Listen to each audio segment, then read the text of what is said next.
Can you believe? Walking the lakeside path with Xiaoyu, my heart sparkles with youth. Every moment brings her unforgettable sweet memories. Next day, Xiaoyu measured the distance from the piano room to the classroom, but failed to find Yi Zhanglan. Instead, the piano doctor sat in Yi Zhanglan's seat, leaving her disappointed. Meanwhile, Yi was fiercely dueling with a senior in the piano room. Her opponent was the senior known as the Piano Prince, and he started with some seriously tough tunes. But with her talent, Yi Zhanglan replicated it in no time and added her unique flair. Though no winner was declared, the applause was like a concert. She even got a rare sheet music. Turns out it was because Xiaoyu loves that piece. It's her absolute favorite. No wonder she challenged the senior. Her piano talent even motivated the piano doctor. But Yi Zhanglan only had room for Xiaoyu in his heart. Xiaoyu popped in and out like a magician, and every time Yi Zhanglan asked her why, she had cleverly dodged the question. Yi Zhanglan began to wonder if they weren't even friends, but Xiaoyu's answer cleared all her doubts away.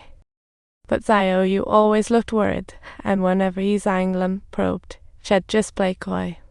She'd mysteriously emerged from the piano room, saying she was practicing. Initially, Yi Zhanglan didn't mind, just happy to see Xiaoyu.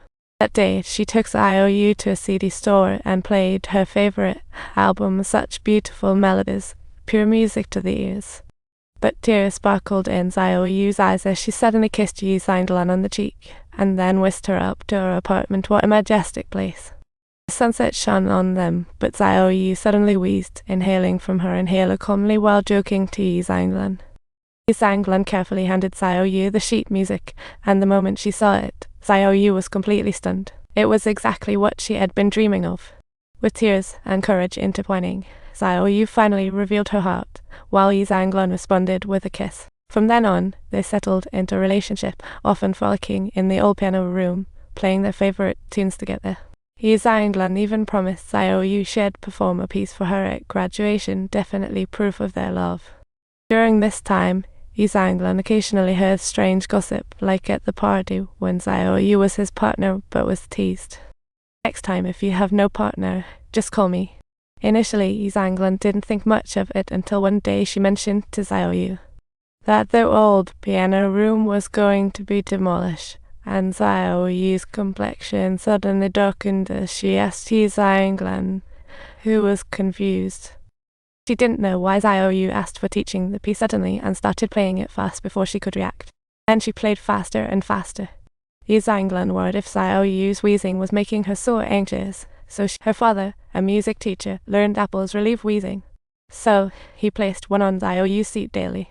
Xiaoyu didn't show up for classes for several days until one day she mysteriously reappeared. Yi Zhanglan sadly told her, "I feel like a lunatic carrying a bunch of apples to school every day, and you're not even attending." Xiaoyu didn't understand why Yi Zhanglan was bringing her apples, so she joked it off without explanation. The next day in class, Yi Zhanglan handed Xiaoyu a note with a date location written on it. After school, she came early to the piano room, eyes shut, playing the song, quietly awaiting Xiaoyu. After a while, she sensed someone nearby and instinctively pointed to her lips, only to find it was King Yi before her.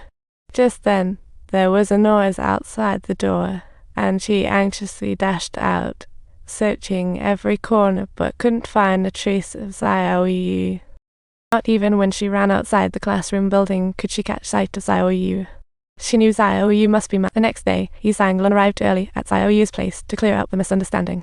But when class time came, she still didn't see Xiaoyu. Instead, an aunt met her, looking quite worn. So tired she could barely hold the apples, Yi Zhanglan eagerly helped the aunt pick them up. She meant to ask the aunt about Xiaoyu, but didn't even get a chance. The aunt quickly shut the door, leaving Yi Zhanglan in suspense. Xiaoyu was nowhere to be seen at school, and Yi Zhanglan's mood worsened. The girl who loved playing cheerful tunes was now strumming sad melodies. Her father couldn't stand it anymore, so he took up his guitar to distract her, but she still couldn't crack a smile. So she nervously rang the doorbell at Xiaoyu's building, staring at her window, but the doorbell rang for ages with no answer. In the following days, Yi Zhanglan never spotted Xiaoyu again. Her longing had nowhere to go, translating into notes hidden in her melodies.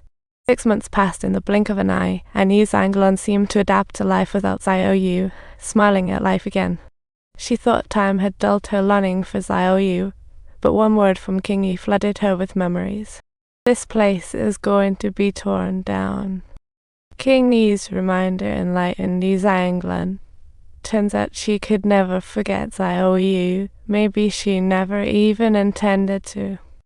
In the days that followed, Yi Zhanglan could only ride her bike alone, listening to songs she once shared with Xiao Yu, walking the paths they took together. Soon, graduation day arrived as scheduled, and to ease Yi Zhanglan's nerves, King Yi put a luck bracelet on her before the performance. She said it would bring good luck, but for Yi Zhanglan, the luck she hoped most for was for Xiao Yu to show up. She had promised Xiao Yu she'd play a piece for her on graduation day, yet now it had become her biggest regret. Little did she know, Xiao Yu was actually outside the door, listening to the piece Yi Zhanglan composed for her. Listening to Yi Zhanglan's swirling sentiments, her heart surged with inexpressible regret. Just then, Yi Zhanglan felt something odd, glanced at the door, and there was Xiao Yu.